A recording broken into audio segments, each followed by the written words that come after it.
Voilà deux exemples de mon travail. Donc on a mélangé ici les pierres uniquement en fonction du choix que j'ai des couleurs et du jeu des couleurs ensemble. Également de la façon de les tailler. Sur celle-ci, la pierre de centre d'abord est un spinel bleu que j'ai acheté moi-même en Tanzanie. C'est toujours très excitant de trouver une pierre à l'endroit où elle est née. Et en plus, ce n'est pas une couleur classique du spinel.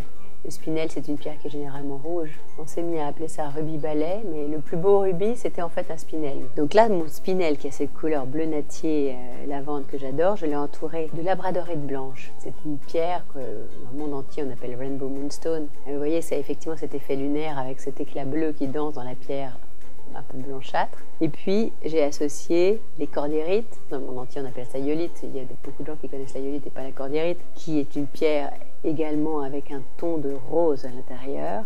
Et j'ai associé les saphirs, parce que les saphirs c'est toujours de la couleur en lumière, c'est le saphir rose et le saphir bleu, tous taillés brillants d'ailleurs, pour revenir à l'histoire de la taille. À droite, on a cette bague d'une ligne que j'appelle Galaxy, parce que je voulais créer une pierre qui aurait pu, une pierre idéale qui serait venue d'une autre galaxie. Vous savez, comme un météorite, on a l'impression que ce soit une seule et même pierre.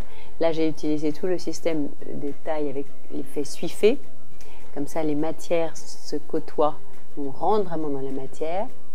Il existe des pierres qui ont cette particularité d'être une composition de plusieurs autres.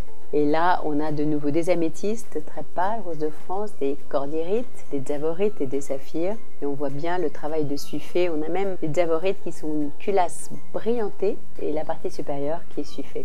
Ces petites pierres rondes sont toutes retaillées avant d'être serties. D'abord pour la brillance, parce que vous savez, elles sont généralement toutes ensemble dans un pli, elles s'émoussent un petit peu. Ça nuit à la qualité de la lumière, donc il faut les retailler correctement juste avant. Et en plus, elles sont toutes taillées au diamètre exact, au dixième de millimètre près, pour être les plus proches les unes des autres. Voilà, donc je suis très fière de ces objets.